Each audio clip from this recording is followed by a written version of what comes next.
तर मनसे अध्यक्ष राज ठाकरे यांनी कुंभमेळा आणि नदी प्रदूषणाबाबत केलेल्या वक्तव्यावरनं नवा वाद सुरू झालाय। तर दुसरीकडे नाशिकमध्ये आगामी कुंभमेळ्याच्या पार्श्वभूमीवर सरकारनं जोरदार तयारी सुरू केली आहे। ज्या नदीच्या तीरावरती हा कुंभमेळा होणार आहे त्या गोदावरी नदीचा श्वास कोंडलाय। नदी ठिकठिकाणी मोठ्या प्रमाणात दूषित झाल्याचं बघायला मिळतंय। दरम्यान नाशिकच्या टाकळी परिसरातनं या गोदा प्रदूषणाचा आढावा घेतलाय आमचे प्रतिनिधी प्रांजल कुलकर्णी यांनी। राज ठाकरे यांनी कुंभमेळ्याबाबत केलेलं वक्तव्य सध्या वादात सापडलेलं आहे। मात्र दुसरीकडे राज ठाकरे यांनीच नदी प्रदूषणाबाबत केलेल्या विधानामध्ये काही ना काही तथ्य हे मात्र तेवढंच खरं आहे। आपण समोर जर बघितली तर नाशिकची ही गोदावरी नदी आहे, जीवनवाहिनी म्हणून खरं तर हिच्याकडे बघितलं जातं आणि त्याच नदीची शहरातील ही अवस्था आपण बघत आहोत।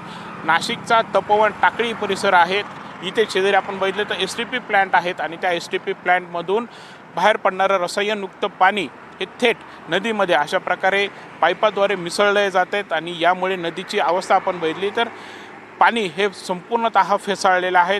अनेक ठिकाणी समोर जर बघितलं तर पाण्याचा रंग देखील बदललेला आहे, दुर्गंधी इथे मोठ्या प्रमाणावरती पसरलेली आहेत आणि त्यामुळे एकंदरीतच गोदावरी नदीच्या प्रदूषणाचा मुद्दा हा पुन्हा एकदा चर्चेत आलेला आहे। आजवर कोट्यवधी रुपये हे महापालिकेकडून या प्रदूषण मुक्तीसाठी खर्च हे करण्यात आलेले आहेत। मात्र दुसरीकडे महापालिकेच्याच STP प्लांटमुळे नदी मोठ्या प्रमाणावरती प्रदूषित होते। तिकडे आपण बघितलं तर गेल्या कुंभमेळ्यातील घाट देखील इथे बांधण्यात आले आहेत, मात्र तिथे समोरच नदीची अशा प्रकारे अवस्था ही दिसून येते। असं चित्र जे आहे ते बघायला मिळतं आहे।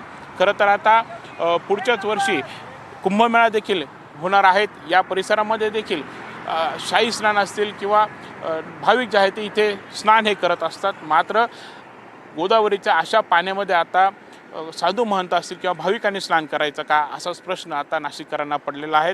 त्यामुळे कुठेतरी आता आगामी कुंभमेळ्याच्या पार्श्वभूमीवर तरी गोदावरी आता प्रदूषणमुक्ती होईल, मोकळा श्वास नदी घेईल अशीच आता अपेक्षा आपण करूयात। कॅमेरा निकी पवारसह प्रांजल कुलकर्णी, NDTV मराठी, नाशिक।